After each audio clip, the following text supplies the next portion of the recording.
കുഞ്ഞിരാമ, ബന്ധുക്കൾ ആരും വന്നില്ലല്ലോ? ആരും വന്നില്ല സാറേ. വന്നില്ല. അവർ വന്നില്ലെങ്കിൽ എങ്ങനെയാ ഡിസ്ചാർജ് ചെയ്യാൻ? കാശാരടയ്ക്ക് സാറേ, സാർ എന്നെ അങ്ങ് വിട്ടേക്ക് സാറേ. ഞാൻ എവിടെങ്കിലും പോയി എന്തെങ്കിലും ജോലി ചെയ്ത് സാറിൻ്റെ ബില്ല് അടച്ചേക്കാം. അതൊക്കെ നടക്കുന്ന കാര്യമാണോ കുഞ്ഞിരാമ? ഇവിടുന്ന് മുങ്ങിയാൽ പിന്നെ കുഞ്ഞിരാമൻ്റെ പിറകെ ഞാൻ വന്ന് നടക്കണോ? 46,000 രൂപയല്ലേ ഉള്ളൂ. ബന്ധുക്കളെടുത്ത് വിളിച്ച് പറ, അവർ സെറ്റിൽ ചെയ്ത് പോട്ടെ. കുഞ്ഞിരാമന് കൂളായിട്ട് പോകാമല്ലോ. എൻ്റെ പൊന്ന് സാറേ, ഇത്രയും ബില്ലാവുമെന്ന് ഞാൻ അറിഞ്ഞില്ല. അങ്ങനെയൊക്കെ നേരത്തെ രോഗിക്ക് അറിയാൻ പറ്റുമോ? രോഗത്തിനനുസരിച്ചല്ലേ ബില്ല്. നമ്മൾ ചികിത്സിച്ച് ഇപ്പം അസുഖം കുറവുണ്ടല്ലോ, അത് മനസ്സിൽ വിചാരിച്ചാൽ മതി. അതുകൊണ്ട് ഭാഗ്യമാണ് ഇതൊക്കെ. ഇപ്പം നമ്മൾ ചികിത്സിച്ചു, കുഞ്ഞിരാമന് വലിയ റിലീഫായി അല്ലേ? അപ്പോൾ കുഞ്ഞിരാമൻ ബില്ലടയ്ക്കുന്നതിലേ എൻ്റെ മര്യാദ അല്ലേ? അത് ശരി. അപ്പോൾ ബന്ധുക്കളെടുത്ത് വിളിച്ച് പറ, ഇതേപോലെ ഡോക്ടർ കാശടച്ചാലേ ഡിസ്ചാർജ് ചെയ്യുന്നുള്ളൂ എന്ന് വിളിച്ച് പറ. അങ്ങനെ കുഞ്ഞിരാമൻ വിളിച്ച് പറയുന്നില്ല. കുഞ്ഞിരാമന് എന്നോടൊരു സ്നേഹമില്ലെന്നാണ് ഞാൻ വിചാരിക്കുന്നത്. അങ്ങനൊന്നും അല്ല സാർ. പിന്നെ വിളിച്ച് പറയാത്ത എന്താ? ഞാൻ ഒരു പ്രാവശ്യം വിളിച്ച് പറഞ്ഞതിന് ശേഷം അവർ പിന്നെ ഇങ്ങോട്ട് തിരിഞ്ഞു പോലും നോക്കാതെ. അതാണ് പറഞ്ഞത്. അപ്പോൾ കുഞ്ഞിരാമനോട് അത്രേ താല്പര്യമുള്ളൂ. അപ്പോൾ പിന്നെ എനിക്ക് കൂടുതൽ അങ്ങോട്ട് ബന്ധുക്കൾക്കില്ലാത്ത താല്പര്യം ഞാൻ കാണിക്കണോ? കുഞ്ഞിരാമ, 46,000 രൂപയല്ലേ ഉള്ളൂ. പിന്നെ ഒരു കാര്യം ഞാൻ പറയാം, ഒരാഴ്ച കൂടെ ഇവിടെ കിടന്ന 74,000 കവി. അയ്യോ, അതാ പറഞ്ഞത്. അപ്പം ഇങ്ങനെ ബില്ല് കൂടി പിന്നെ ഞാൻ മനസാക്ഷി ഇല്ലാത്തവരാണെന്നൊന്നും പറഞ്ഞേക്കരുത്. എന്ത് പറഞ്ഞാൽ ഹോസ്പിറ്റലിൽ ബില്ലായ അടയ്ക്കാതെ പോകാൻ പറ്റുമോ? എവിടെയെങ്കിലും നടപ്പുള്ള കാര്യമാണ്. മരിച്ചാൽ പോലും ഞങ്ങൾ ബോഡി വിട്ട് കൊടുക്കണമെങ്കിൽ ഫുൾ പേയ്മെൻറ്റ് വേണം. അവിടെ ആൾക്കാർ വന്ന് വലിയ പരാതിയൊക്കെ പറയും, മനസാക്ഷി ഇല്ലാത്തവനാ ഡോക്ടർ. ഒരു രക്ഷയില്ല, ചികിത്സിച്ചതിൻ്റെ കാശ് വാങ്ങിച്ചിട്ടേ ഞാൻ വിടത്തുള്ളൂ. അങ്ങനെ പറ്റത്തുള്ളൂ. അപ്പോൾ അറിയാമല്ലോ.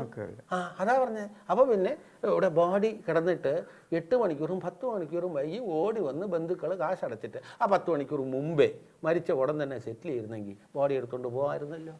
അതവർ ചെയ്യത്തില്ല. പിന്നെ മീഡിയയിലും ഒക്കെ വിളിച്ചു പറയും, എന്തുവാ മനസാക്ഷി ഇല്ലാത്ത രീതിയിൽ ഇവിടെ ബോഡി വെച്ച് ഡോക്ടർ ബാർഗെയിൻ ചെയ്യുക. ഞാനങ്ങനെ പറയത്തില്ല. മരിച്ചില്ലല്ലോ. കുഞ്ഞിരാമ, കളിയല്ലേ ഇത്, കാര്യമായിട്ട് പറയുക. എത്രയും പെട്ടെന്ന് അവരെടുത്ത് വിളിച്ച് പറ. മക്കളൊക്കെ ഇല്ലയോ? ഉത്തരവാദിത്തം വേണ്ട. ഇവിടെ കൊണ്ടുവരാൻ നേരത്ത് അവരുണ്ടായിരുന്നല്ലോ, പിന്നെ പോകാനെന്താ കാരണം?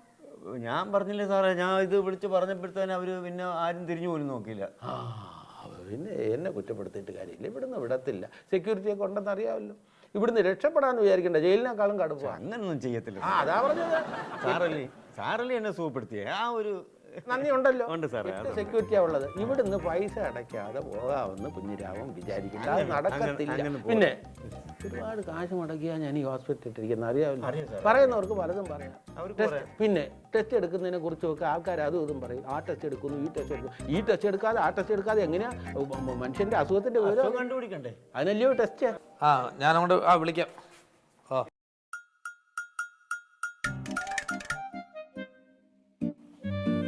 സീനിയർ സ്റ്റാഫ് എന്ന നിലയിൽ ഡോക്ടറെയും സിസ്റ്ററെയും ഞാൻ വിളിച്ചു വരുത്തിയത്. ഇതിങ്ങനെ പോയാൽ ശരിയാവില്ല കേട്ടോ. കോടിക്കണക്കിന് രൂപയുടെ ലോണുണ്ട്, അതെങ്ങനെയാണ് ഞാൻ റീപേ ചെയ്യേണ്ടത്? രോഗം എന്താണെങ്കിലും ശരി, ഡോക്ടർ MRIയോ CTയോ സ്കാൻ എഴുതിയേ പറ്റൂ. ഇപ്പം തന്നെ ഒരു പേഷ്യൻ്റ് വന്നില്ലേ, എനിക്കറിയാം ചക്കപ്പഴം കഴിച്ചതിൻ്റെ വയറുവേദനയാണെന്ന്. എല്ലാ ടെസ്റ്റും ഞാൻ നടത്തിയിട്ടില്ലേ? എന്തിനാ? അതേപോലെ ഇഞ്ചക്ഷന് ശേഷം ടെസ്റ്റ് കൊടുക്കണമെന്ന് ഞാൻ പറഞ്ഞിരുന്നില്ലേ? സിസ്റ്റർ കൊടുത്തില്ലല്ലോ. ഞാൻ വീണ്ടും പറഞ്ഞിട്ടല്ലേ കൊടുത്തത്? അങ്ങനെ മറക്കാൻ പാടില്ല. ഡോക്ടർക്ക് ഞാൻ ടാർഗറ്റ് തന്നിട്ടില്ലേ? ഒരാഴ്ച എത്ര CT സ്കാൻ എടുക്കാനാണ് പറഞ്ഞത്? 10 എടുക്കാൻ പറഞ്ഞു. ഈ ആഴ്ച എത്ര എണ്ണം എടുത്തു? 3. ബാക്കി 7 എണ്ണം അവിടെ. ഞാൻ പറഞ്ഞില്ലേ, രോഗം നോക്കിയിട്ടല്ല ഇതൊന്നും എഴുതേണ്ടത്. മാക്സിമം ടെസ്റ്റുകൾ എഴുതി വിട്ടേക്കുക. പിന്നെ എത്തിക്സിൻ്റെ കാര്യമൊന്നും ഇവിടെ ആപ്ലിക്കബിൾ അല്ല. എത്തിക്സ് നോക്കിയല്ല ഞാൻ ഈ ബിസിനസ് നടത്തുന്നത്. പറഞ്ഞു മനസ്സിലായില്ലേ? എനിക്ക് കാശ് വേണം. അതിനുവേണ്ടി നിങ്ങൾ സഹകരിക്കണം. അതിനുവേണ്ടിയാണ് നിങ്ങൾ അപ്പോസ്റ്റ് ചെയ്തിരിക്കുന്നത്, നിങ്ങൾ അപ്പോയിൻ്റ് ചെയ്തിരിക്കുന്നത്. പിന്നെ ഡെത്താവുന്ന കേസിൽ ഒരു സിമ്പതിയും വേണ്ട. അന്ന് ഡോക്ടർ വന്ന് റെക്കമെൻഡ് ചെയ്ത് എനിക്ക് ഒട്ടും ഇഷ്ടപ്പെട്ടില്ല കേട്ടോ. അത് പിന്നെ ഒന്നും പറയണ്ട. ഒരു ഹോസ്പിറ്റലാകുമ്പോൾ മരണം നടക്കും. അപ്പോൾ ആ സിമ്പതി പിന്നെ വെച്ചിട്ട് ബോഡി അങ്ങ് ഡിസ്പോസ് ചെയ്താൽ അതിൻ്റെ ബില്ല് ആര് സെറ്റിൽ ചെയ്യും? ഡോക്ടർ സെറ്റിൽ ചെയ്യും. അത് വേണ്ട, ആ സിമ്പതിയൊന്നും വേണ്ട. ഇവിടെ മരണമൊക്കെ റൂട്ടീനാണ്. ജനിച്ചാൽ ഒരു ദിവസം മരിക്കണം. ഞാനും മരിക്കും, നിങ്ങളും മരിക്കും.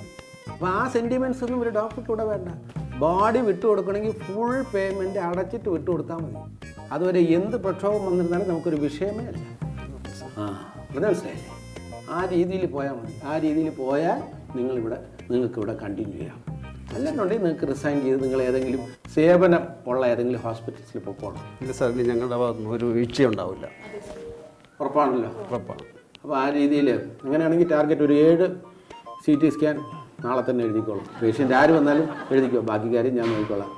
അതുപോലെ ഇഞ്ചക്ഷൻ മാക്സിമം കൊടുക്കുക. ശരി ഡോക്ടർ. ബൾക്കായിട്ട് എല്ലാ ഇഞ്ചക്ഷനും ഒന്ന് ഓർഡർ ചെയ്ത് സ്റ്റോക്ക് നിറച്ച് വെച്ചേക്കും. നമുക്കതിന് ഒരു സംഭവം വേണ്ട. നല്ല നമ്മുടെ പ്രോഫിറ്റ് എന്ന് പറയുന്നത് അതായിരിക്കണം നമ്മുടെ മെയിൻ മോട്ടീവ്. ഓക്കെ, ശരി, പൊക്കോളാം.